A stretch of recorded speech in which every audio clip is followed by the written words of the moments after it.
Good morning, students. We are going to start chapter 4 in civics for class 8. Topic will be understanding laws. Students, in previous chapter we have learned about parliament. Parliament का एक important जो function है वो law making करनी है। उस law making वाले aspects को हम इसमें समझेंगे। स्टूडेंट्स, जैसा कि आपको पता ही है कि हर इंस्टीट्यूशन, चाहे हमारा स्कूल हो, चाहे हमारा समाज हो, घर हो, हर कहीं पर कोई ना कोई नियम, कोई ना कोई कायदे कानून अवश्य होते हैं और उन नियमों के अंतर्गत वो सोसाइटी, वो फैमिली, वो इंस्टीट्यूशन, चाहे स्कूल है, कॉलेज है, रूल्स ऑफ द रोड हैं या कोई भी सिस्टम है हमारे समाज का, देश का, वो चलता है। उसी तरह से हमारा जो पूरा नेशन है, राष्ट्र है, वो भी उस आधार पर ही चलता है। तो आज हम इस लॉस यानी कानून के बारे में इस चैप्टर में समझने का प्रयास करेंगे।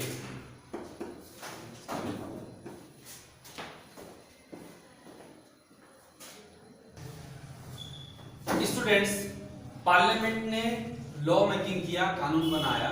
अब वो कानून देश में लागू होता है। तो स्टार्टिंग में इस चैप्टर के अकॉर्डिंग हम do law apply to all, क्या सब पर कानून बराबर तरीके से एक समान रूप से लागू होता है? पहला प्रश्न ये है हमारे कानून का, हमारे चैप्टर के अकॉर्डिंग। तो स्टूडेंट एक इसमें एग्जांपल है कि कोई अधिकारी है, उसका बेटा किसी क्रिमिनल केस में फंस जाता है पुलिस के, और वो अधिकारी अपने पावर और सत्ता का उपयोग करके उस अपने बेटे को छुड़ाने का प्रयास करता है। तो प्रश्न ये है कि क्या वो अधिकारी सही कर रहा है या उसके बेटे को उसके अधिकारी होने का लाभ मिलना चाहिए? तो पहला प्रश्न ये है। स्टूडेंट्स, पहले यानी कि ब्रिटिश इंडिया में जब कानून, उस समय भी कानून थे, लेकिन कानूनों का एक समान रूप से लागू होना संभव नहीं था, क्योंकि वो कॉलोनियल रूल था, ब्रिटिश रूल था। ब्रिटिश बहुत ज्यादा डिस्क्रिमिनेशन करते थे। इंडियंस और ब्रिटिश के बीच में बहुत ज्यादा अंतर था, सिटीजन के बीच में अंतर होता था, और इवन के आर्मी के जो हमारे सोल्जर है उनके बीच में अंतर होता था। तो एक समानता नहीं थी। उस दौरान हमारे जो क्रांतिकारी हैं, हमारे जो स्वतंत्रता सेनानी हैं, उन्होंने उस समय एक संकल्प लिया कि भारत, स्वतंत्र भारत के अंदर जब कोई कानून बनाया जाएगा तो उस कानून को लागू करने में कहीं पर भी किसी में भी अंतर या भेद नहीं किया जाएगा। तो यही थीम हमारे कानून की है, संविधान की है। हमारे कानून में चाहे वो बड़े से बड़ा अधिकारी हो, चाहे वो प्रधानमंत्री ही क्यों ना हो, राष्ट्रपति ही क्यों ना हो, और छोटे स्तर का आदमी क्यों ना हो, छोटे लेवल का आदमी क्यों ना हो, गरीब क्यों ना हो, पिछड़ा हुआ क्यों ना हो, सबके लिए एक ही तरह के कानून हैं और एक ही तरह के सिद्धांत, एक ही तरह से कानून लागू होता है।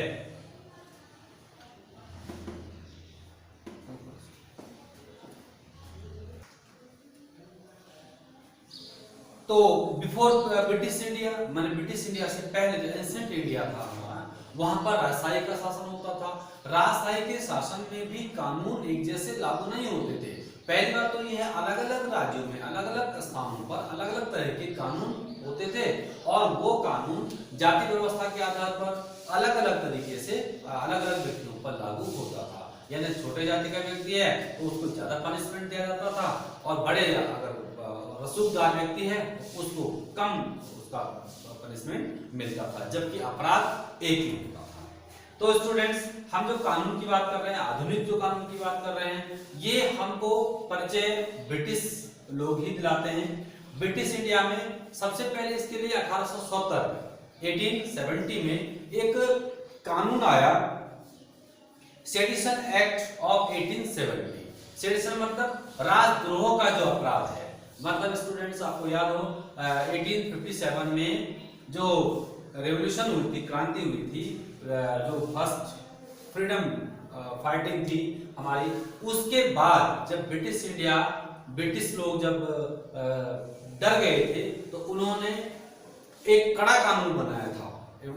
कड़ा कानून इसलिए बनाया था कि ताकि देश के हमारे जो भारतीय लोग हैं उनको कड़ी से कड़ी सजा दी जाए और देशद्रोह के आरोप में उनको या तो फांसी की सजा दी जाए या तो उनको देश निकाला दिया जाए। वो इसलिए कि ब्रिटिश राज यहाँ पर अस्थायी हो सके और ब्रिटिशर्स को निर्बाध रूप से अपना शासन यहाँ पर करने की छूट दी जाए। तो वो कानून था सेडिशन एक्ट ऑफ 1870।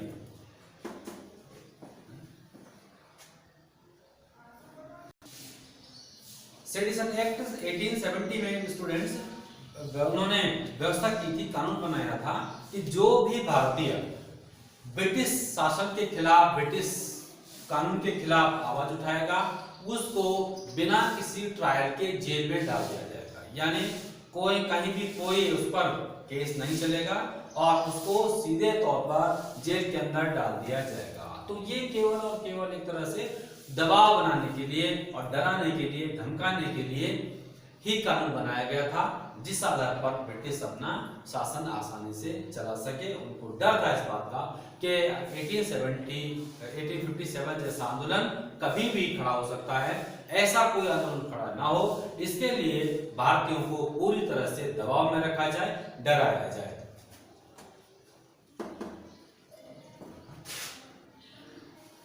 स्टूडेंट्स, इस एक्ट के बावजूद भारतीयों ने संघर्ष किया, लड़े और अंग्रेजों का विरोध करते रहे।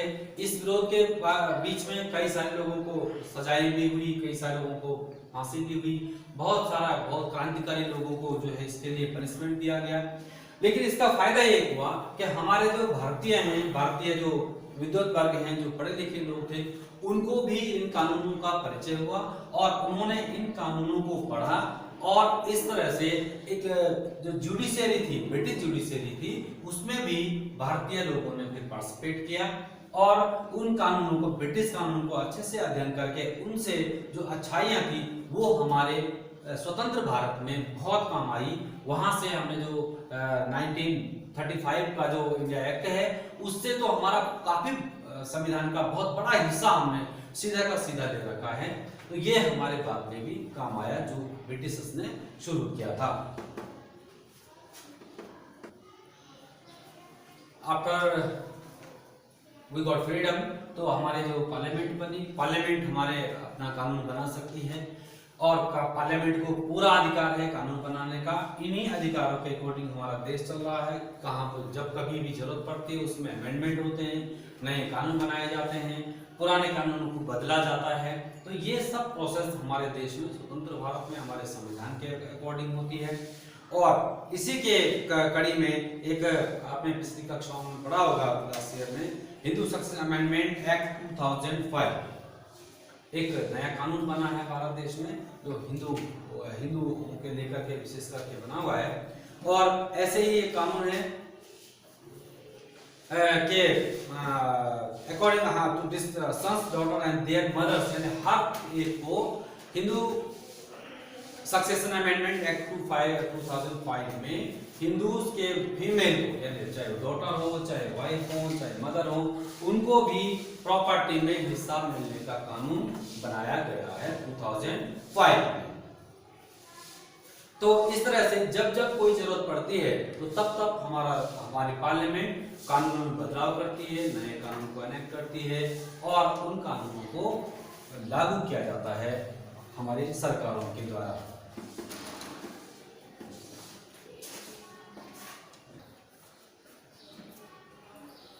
Now students, we will try to understand next heading, how do new laws come about। यानी हमारे देश में नया कानून कैसे बनता है, कैसे उसकी शुरुआत होती है, ये हम पढ़ेंगे एक एग्जाम्पल के थ्रू। यहाँ पर इस चैप्टर में आपके पास एक स्टोरी बोर्ड है जो फीमेल के यानी वुमेन के प्रोटेक्शन के लिए, वुमेन राइट्स प्रोटेक्शन के लिए जो कानून हमारे देश में पारित हुआ था, उसके बेस पर, उस एग्जाम्पल के बेस पर हम इसको समझने का प्रयास करेंगे कि किस तरह से हमारे देश में कानून बनाया जाता है, कानून की शुरुआत होती है और कानून बनता है, फाइनली कैसे बनता है वो इसमें दिखाया गया है।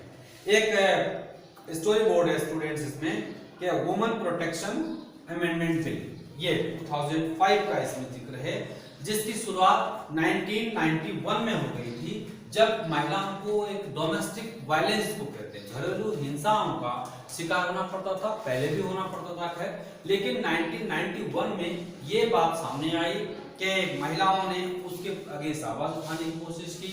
जब उन्होंने आवाज उठाने की कोशिश की तो समाज में उसका विरोध भी हुआ, वो फिर कानून के ज्ञाताओं के पास गए, वहां से आवाज उठी और धीरे धीरे 1990 में 1990s यानी उस डिकेड में, दशक में, need for new laws raise in different forums, अलग अलग फॉरम्स पर उसके अगेंस्ट एक कानून बनाने की बात सामने आई। फिर 1990 में lawyers collective group lawyers, law students and activists after national-wide consultations took the lead in drafting the domestic violence prevention and protection bill, यानी अलग अलग फोरम पर उसके प्रति आवाज उठाई गई। फिर ये आवाज जब संसद में उठी तो संसद में पार्लियामेंट के अंदर इस पर चर्चा होती है। चर्चा ये उस बिल के ऊपर हुई कि जो सिविल सोसाइटी में उठ रही थी। जब सिविल सोसाइटी ने आवाज उठाई, पार्लियामेंट में उस पर चर्चा हुई, पार्लियामेंट उस पर डिसीजन पे पहुंची और अल्टीमेटली वो जो बिल है, वो जो बातें हैं, सारी की सारी बातें एक कमेटी को जाती है और कमेटी उस पर बात करती है, चर्चा करती है, फिर उसको पब्लिश किया जाता है, पब्लिक से उस पर रिएक्शन लिए जाते हैं, फिर उसको दोबारा से पार्लियामेंट में रखा जाता है और पार्लियामेंट में बहुमत के आधार पर उस बिल को पास होना पड़ता है। लोकसभा राज्यसभा बोथ हाउसेस में उसको मेजॉरिटी में पास होना पड़ता है और जब दोनों हाउसेस उनको पास कर देते हैं तो फिर वो राष्ट्रपति के पास जाता है और राष्ट्रपति उस पर साइन करके फाइनली वो कानून के रूप में सामने आ जाता है और वो कानून बन जाता है। तो इस तरह से जो वुमेन प्रोटेक्शन बिल था वो अल्टीमेटली 2005 में जाकर के कंप्लीट होता है और कानून बनता है। लंबा प्रोसेस उसके लिए चलाना पड़ता है। तो इसी तरह से अन्य नियम कानून जहां जहां जो जरूरत है उसकी बात पब्लिक फोरम पर उठाई जाती है, फिर वो पार्लियामेंट में उठती है, न्यूज़पेपर्स में उठती है, मैगजीन्स में उठती है, टीवी चैनल्स में उठती है और उसके बाद वो पार्लियामेंट के अंदर चर्चा होती है और पार्लियामेंट के अंदर चर्चा के बाद वो फिर अल्टीमेटली कानून बन जाता है। स्टूडेंट्स, अब हम नेक्स्ट सेगमेंट पे चलते हैं, अनपॉपुलर एंड कंट्रोवर्शियल लॉज, यानी जो लॉ, जो कानून पहले के समय इसके अनुसार सही रहे होंगे लेकिन आज वो उतना उनका प्रासंगिकता नहीं है, और दूसरा जो विवादित कानून है उनको हमने किस तरह से उनको हटाना है, किस तरह से उनको हटाया जाए, उसके लिए भी हमारे संविधान में व्यवस्था है। तो स्टूडेंट्स, हमारे जो कानून है, संविधान है, उसमें बहुत सारे कानून ऐसे हैं जो 50 साल पहले या 30 साल पहले हो सकता है उन परिस्थितियों में ठीक रहे हों और आज वो हमारे लिए उसमें जरूरी नहीं है, तो उनको हम कैसे उनसे एलिमिनेट करें, उसको हम कैसे उनसे हटाएं, संविधान से हटाएं, ये हमें करना होता है, एक व्यवस्था के तहत चलना होता है। जैसे एग्जाम्पल के लिए हमने एक कानून बनाया कि हम जो हमारे नगर पालिका क्षेत्र हैं उसमें से जो हमारे रेडी वाले हैं, ठेले वाले हैं, हमें साफ सुथरा बाजार चाहिए, ठीक है, हमें वो भी चाहिए, लेकिन उसके साथ साथ हम उन छोटे छोटे दुकानदारों का हक भी तो हम कहीं ना कहीं मान रहे हैं। वो जो सेवाएं पब्लिक को दे रहे हैं उन सेवाओं के बदले उनको रोजगार मिल रहा है, तो दोनों लोगों को कहीं ना कहीं दिक्कत होती है, परेशानी होती है, तो वो भी हमको देखना होता है। तो ठीक है, हमको नीट और क्लीन शहर चाहिए, साफ गलियां चाहिए, साफ सड़कें चाहिए, क्लीन और नीट हमें टॉयलेट्स चाहिए, हमें स्ट्रीट बिल्कुल नीट चाहिए, लेकिन उसके साथ साथ हमको दूसरे पहलू को भी देखना पड़ता है। इसी तरह से वर्तमान में कई कानून वर्तमान गवर्नमेंट ने निकाले हैं, कई अमेंडमेंट लिए हैं, तो इन कानूनों का भी ऐसा नहीं कि प्रोटेस्ट नहीं हुआ, इनका भी प्रोटेस्ट हुआ है।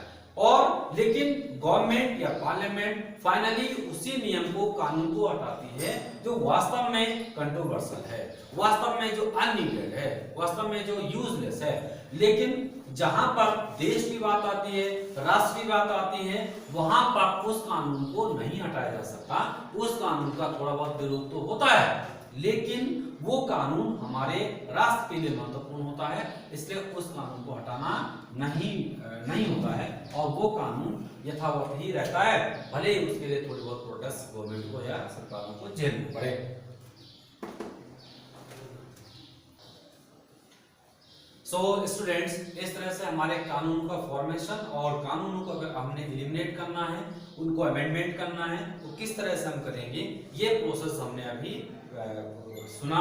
आप बुक की हेल्प लेकर के इसको अच्छे से एक बार चैप्टर को पढ़ेंगे, वीडियो को सुनेंगे और उसके बाद आप और दूसरा आगे का इसका काम करेंगे। आप लास्ट में जो 2-4 लाइनें हैं स्टूडेंट, उनको थोड़ा समझने का प्रयास कर रहे हैं। आप बुक के अकॉर्डिंग मैं बता रहा हूँ कि हमारे रिप्रेजेंटेटिव जो हमने इलेक्ट किए हैं, उनका केवल ये काम नहीं है कि उनको खाली हमने चुन लिया और संसद में बैठ गए, नहीं, वो काम क्या कर रहे हैं, उनको पार्लियामेंट के अंदर क्या जिम्मेदारी दी गई है, क्या उनकी ड्यूटीज हैं, वो उनको प्रॉपर फॉलो कर रहे हैं या नहीं कर रहे हैं, ये भी देखना पब्लिक का काम होता है। दूसरा एक पॉइंट और है स्टूडेंट, इसमें जलियांवाला बाग हत्याकांड की चर्चा इसमें है, वो भी बहुत इंपॉर्टेंट टॉपिक है आपके आने वाले फ्यूचर के लिए। 1990 में जलियांवाला बाग हत्याकांड हुआ था, जिसमें जनरल डायर ने निहत्थे लोगों को जलियांवाला बाग, जो बाग था, बगीचा था, उसमें बैठक हो रही थी, क्योंकि जो